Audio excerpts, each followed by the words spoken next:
Hey guys, so not a lot really about this. This happened to me today, and I wanted to just talk about it for a bit.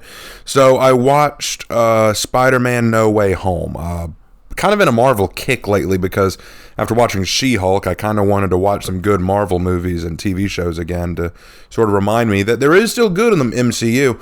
And I was watching Spider-Man: No Way Home, and I realized something as I was watching it. Something just hit me.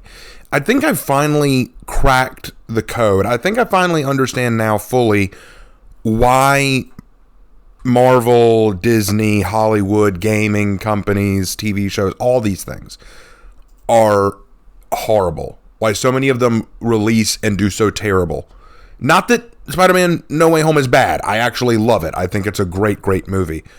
But by watching that movie, I realized what's wrong with all these other products. When I saw Spider-Man No Way Home, I saw love for both the creation and love for the audience that wanted to see it. You know, Spider-Man is a big name character, probably the most popular name in Marvel. You know, kind of like the Batman of Marvel. You know, with Batman and DC, you make a Batman product, it's going to line the shelves. People are going to come see it from miles around. So it's kind of the same thing with Spider-Man. Ever since the Sam Raimi Spider-Man movies and the Amazing Spider-Man movies, and now with Tom Holland Spider-Man movies, you know, you got these really recognizable, iconic characters that people just want to come see. And so you get this movie where, I guess, spoiler alert, you get this movie where you have Tom Holland Spider-Man, Andrew Garfield Spider-Man, and Tobey Maguire's Spider-Man all in the same movie.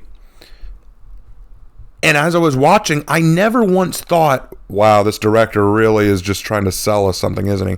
He's really just trying to really push one over on us. He's really trying to push his agenda. I felt like the directors and the creative team really loved what they were doing. And whether you like the movie or not, I really felt like they cared about us as an audience. They said, we want to give the audience something they'll enjoy, something they'll like, something that they'll appreciate. And that was evident throughout the movie. Like, really think about it. What would have been the easy thing for them to do? Like, that you would expect them to do? If you told me the MCU is going to make a Spider-Man movie where they bring in other Spider-Mans from other universes. We'll go ahead and get our Miles Morales, Black Spider-Man, get our female Spider-Gwen. Go, you know what? Throw in Spider-Pig while we're at it. Let's just get all the diversity characters out there. Wouldn't that be the most obvious thing they could do? But they didn't. They went to the two other Spider-Men that have existed in their own movie franchises and brought them in to work alongside Tom Holland. And I think not only was that a better idea, but it brought in the people who really loved and appreciated those IPs. And you know it had to be a hard thing for the MCU, for Marvel, for Disney to stomach, to actually work alongside the Sony created Spider-Man. You know, like, you've got your MCU version, you got your Sony version. They don't want to share, right? But it was beautifully done. But then you would expect the next thing they do is, okay, we're going to add these old Spider-Men. We're going to make Tom Holland Spider-Man look better than all of them, right? We're just going to make him look so much better. He's going to put them in their place. No, they all had very good moments to sort of flesh out their characters, to show where they've been, what they've done. There were even moments where Tobey Maguire and Andrew Garfield's characters got to help educate and enrich and enlighten Tom Holland. It was really cool to see. Each character felt rich, awesome, powerful in their own right. There was never a moment where I really thought, man, you did this guy dirt. Now, all of it I felt was very well warranted. But then when I see something like She-Hulk, I see the exact opposite. I don't see a creative team that cares about their product or cares about the audience. They look at She-Hulk and they think dollar signs. They think exploitation. And why do I think that? Well, I feel like the people who worked on the Spider-Man movie, the Spider-Man No Way Home movie, liked Spider-Man. I feel like they were people who loved the original movies, or at least had a respect for them, wanted to see them brought to light, wanted to give the fans closure, wanted to give the fans what they asked for. Because that's what this was. The fans wanted this movie, and they delivered on what we wanted. She-Hulk and others like it are Marvel and Disney saying, we're going to give you what we think you need. There's a difference. Giving us what we want means that we said, we want a Spider-Man movie that pays homage to the old movies. Here you go. With She-Hulk, I did not ask for a She-Hulk show. But if you're going to make a She-Hulk show, honor the comics and the original interest of it. They didn't do that. What they said was, they said, look, we've got a She-Hulk character. Should we maybe respect the comics? And they get, no, we shouldn't. Because here's the thing. Even though I haven't read the comics, a lot of people have hit me in the comment section of my video saying, hey, did you actually know that in the comics she does have an alternate personality? Because the gamma monster that is the Hulk is kind of the hidden or suppressed ego of the person with the power. So whereas Jennifer Walters in real life is a timid, shy young lady, She-Hulk is more sassy and outgoing and badass. Would that not have been a good contrast to show the difference between the two? But they don't do that. What they said was, we have a female hero here. Let's make her perfect. No flaws. It's like they spent the whole show trying to avoid aspects of the story that could have been interesting. They said, we're going to bring in the original Hulk. We're going to bring in Bruce Banner himself to reprise his role as Hulk for the show. We're not going to pay him respect. We're not going to give him closure for his character. We're going to piss on his legacy. We're going to have Jennifer beat him at everything. Literally outgrow his binder and have no need for his support at all. You know, there was a scene in Spider-Man No Way Home where Tom Holland is crying, again, spoilers, over the death of Aunt May. And Tobey Maguire and Andrew Garfield have to come in and they start to say, we know what you're going through. And he says, don't act like you know. But they do. And they even explain, we've been through similar. Tobey has to point out, I watched Uncle Ben die in my arms. And I wanted his killer dead. I got it, but it didn't mean anything. It didn't fix anything. It didn't make me better. And Andrew Garfield explains, Gwen died because I couldn't save her. And I tried to move on because that's what she would have wanted, but I was bitter. I was angry. I took out my frustrations on everybody, and I pretty much gave up the part of me that's Peter Parker and only embraced the hero. And we don't want to see you go down that route. It was meaningful. It showed respect for who Tom Holland was as a hero, but also for who these guys were. When it came time for them to work together, and Tom Holland said that he would take the lead because all of them were pretty much used to working on their own except Tom Holland, who had worked with the Avengers, it made sense that he would, but he didn't disrespect them and saying, do what I tell you. They just agreed. Yeah, you probably have a bit more experience with this. We'll follow your lead. And they all played their roles well. But in She-Hulk, she talks down to Bruce Banner a lot. Bruce has nothing to teach her. The Hulk has nothing to engage with her with. She learns all of his techniques without him even having to really teach her. She claims that she doesn't want his help and doesn't even need his help, which she demonstrates. His only purpose there was for nostalgia bait. And you might say, well, isn't that what Tobey Maguire and Andrew Garfield's characters were in Spider-Man No Way Home? Even if you want to argue that they were for nostalgia bait, at least they didn't just throw them in there and go, hi, I'm Tobey Maguire. Hi, I'm Andrew Garfield. And we are here. Watch Tom Holland shit all over our legacy. No, they had roles to play and their legacies were honored. Hulk's was not. But that isn't the only problem I see. That's only part of it. But it's indicative of a larger issue here.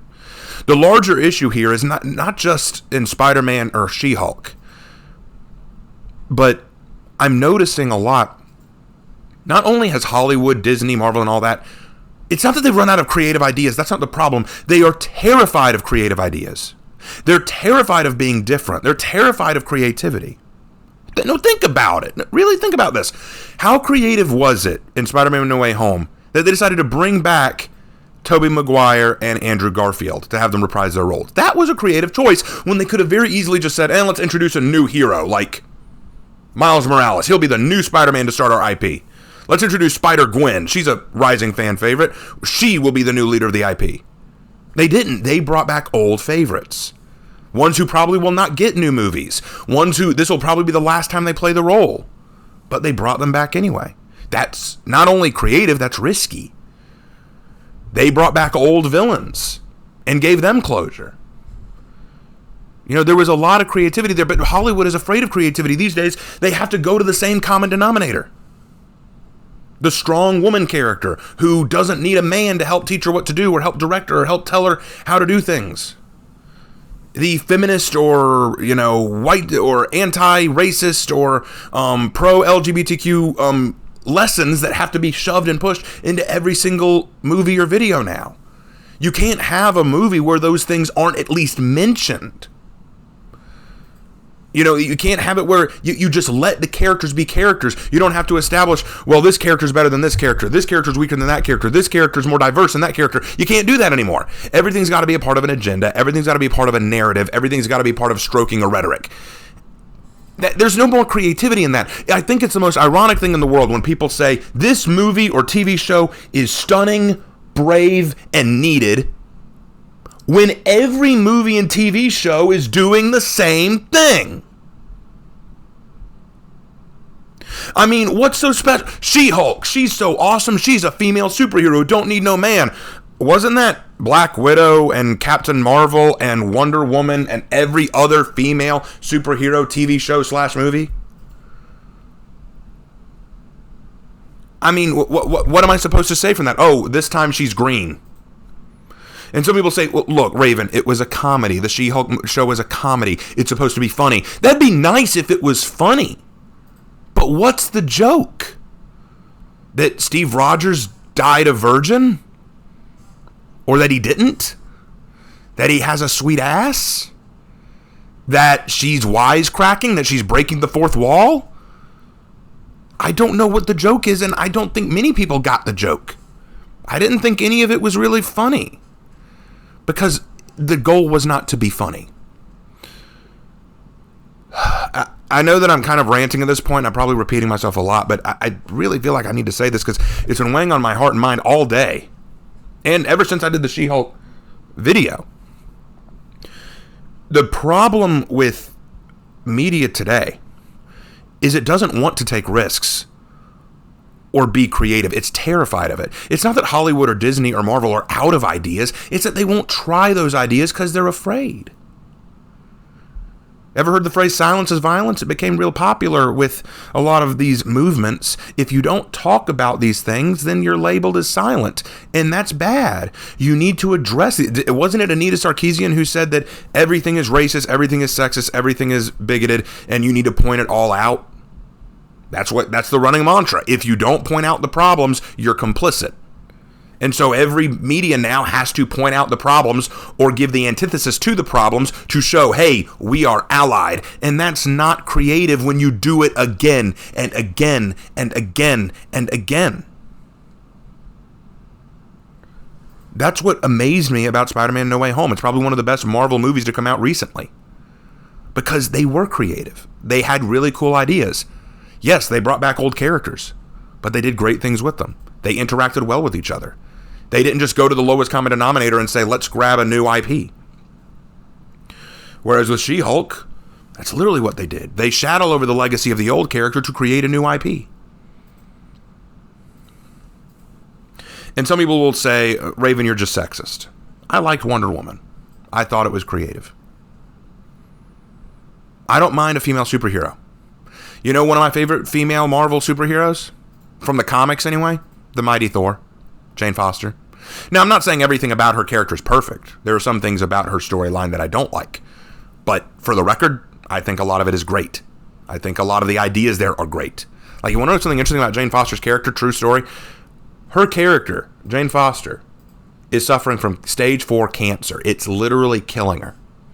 She will probably die. But when she takes up the hammer makes her powerful like Thor. For a while, it makes her healed. But then as soon as she puts down the hammer, when she turns off the power, it cleans away any chemotherapy or treatment she had undergone, so she's right back at stage 1. She's right back at the first step. So literally, each time she uses the power of Thor, it's killing her. She's having to make a sacrifice every time she uses the power. But she can't afford to put down the power because Thor is needed. The power of Thor is needed. And at the time that she becomes Thor, Odinson, the original Thor, for some reason is not worthy. He has given up the power. And so she's taken it over. But now he's scared to take back the power because if he does, Jane Foster will die. While she's Thor, that's the only thing keeping her alive. But if she turns off the power, if she gives up the hammer, she's going to die. You have to rely on this power that you don't feel you deserve, that you feel is wasting your life. Jane has said a few times, she has to use it to help people, to do what's right. But she doesn't want to. She doesn't feel she deserves it. And then it ends up killing her. And I'm not even talking about the movie. I'm just talking about the comics. I don't care about the movie. The movie was cringe.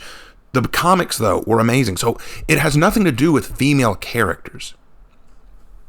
It has everything to do with... I want good stories again. I want creativity again. This whole She-Hulk thing, I kind of laughed at the first episode, but the more I fester with it and I think about it, I think about the Halo first TV pilot, that TV show. I think about all these other creations from Marvel, Disney, Hollywood in general. And I think there's nothing there. It's all bland. It's all uncreative. It's all wasteful. It hurts to watch. It really hurts to watch.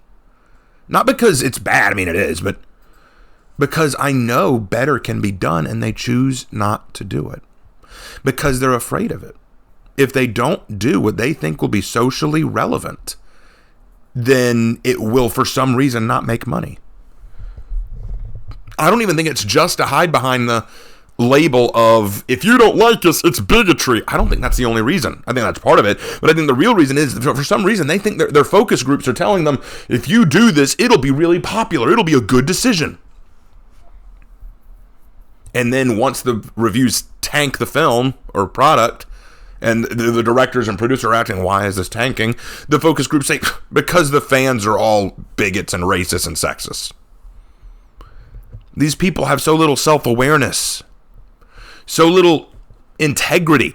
They don't realize that the product that they've made has insulted the fans, insulted their audience that is new to this product, and insulted the IP that they're ripping off in the first place. And even for new stuff, not stuff related to Marvel, not stuff related to DC or to Disney products or anything like that. When you're making something brand new, you need to be careful that you are honoring the things you're creating and the people who are coming to see your movie. Don't insult their intelligence. For some reason, Disney and Marvel forgot that. You want to know the cool thing about Walt Disney? Like the man, not the company? He put heart into a lot of what he made. Was he always the best man? No. Did everything he makes sell? No. Was some of his stuff kind of money grabbing? Maybe. But in a lot of his stuff, you could see the heart put into it. There is no heart in much of what Disney does anymore. There is no heart in much of what Marvel does anymore. Seeing Spider-Man No Way Home reminded me what heart could look like in a movie. When you care about your audience and when you care about what you're making. With She-Hulk, I don't see any heart in that. I challenge you. Watch the first episode again, and you tell me if the creators of that show really care about what they're making. Do they care about the MCU? Hard to believe that when they're spending most of the show making fun of heroes like Steve Rogers, pissing all over the Hulk and his legacy, where a new character uses sexism, very basic sexism, to claim she's stronger than Hulk. Can you really say they care about the MCU?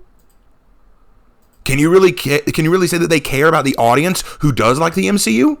I can't see how. This TV show wasn't made for them. Can you say that they cared about the audience who was new to the MCU? No, I can't say they do that either. Do you think they care about the people who liked it as a hero show or a law show or I can't see it. I don't see the heart here. Who is this for? Because there's no heart in it. Hollywood, Marvel, Disney, you need to put heart back in your work. You need to care again.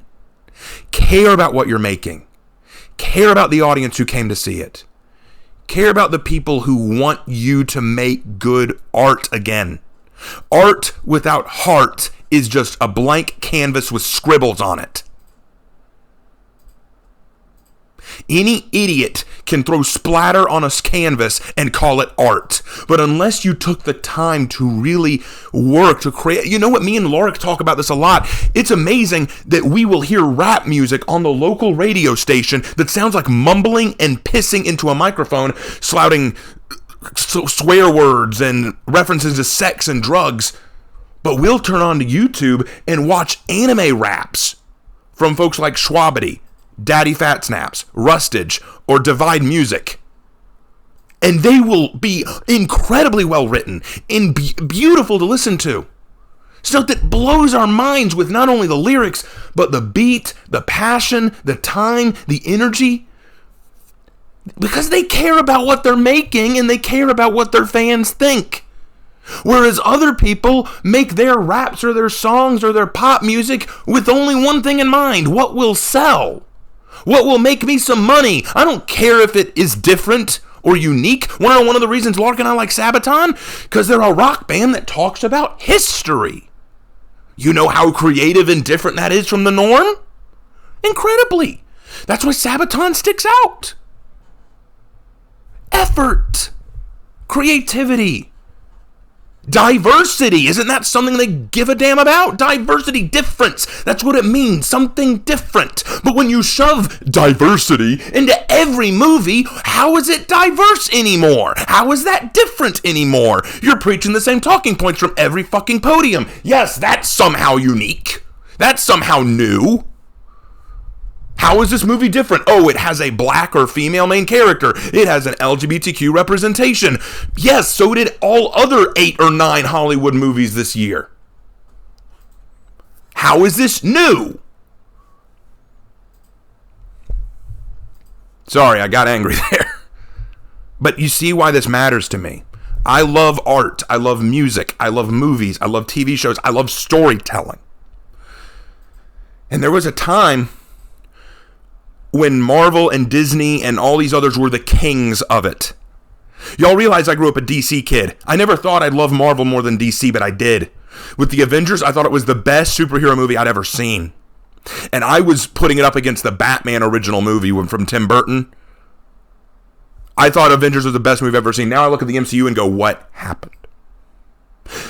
I used to hate rap. I used to think it was awful. But then I heard artists like the ones I mentioned before, like Daddy Fat Snaps and Schwabity and Rustage. YouTube rappers who mostly rap about anime characters. They're amazing and I love their work. Why can't other rap artists put that kind of effort into it? They don't have to rap about anime necessarily, but at least put more effort into it than singing about drugs or sex or making money or racism or hate the cops or something like that. Like, I'm so sick of it. I'm getting a little emotional. I'm so sick of it. I'm so sick of the mundane, the repetitious. I want new. I want people to try new things. I want them to branch out. I want creativity again. Stop falling back on the same old nonsense, the same old song that we've heard again and again and again. Give us something with substance. Give us something with heart. Spider-Man No Way Home did it. It's possible. Even in today's day and age, it is possible. I'm not saying I'm the best writer out there, but at least I try. I try different things. I try several different genres and try different approaches to writing. It's more than I can say some Hollywood movies and shows are doing. But I'm going to go ahead and end my rant here because I've been going way too long. But I hope that y'all appreciated this. Just something quick that I wanted to throw together. Quick. It's about 25 minutes long now. All right, guys. I will end it here.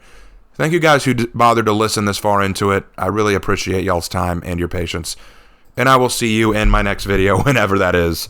I promise I'll be more coherent next time. Take care.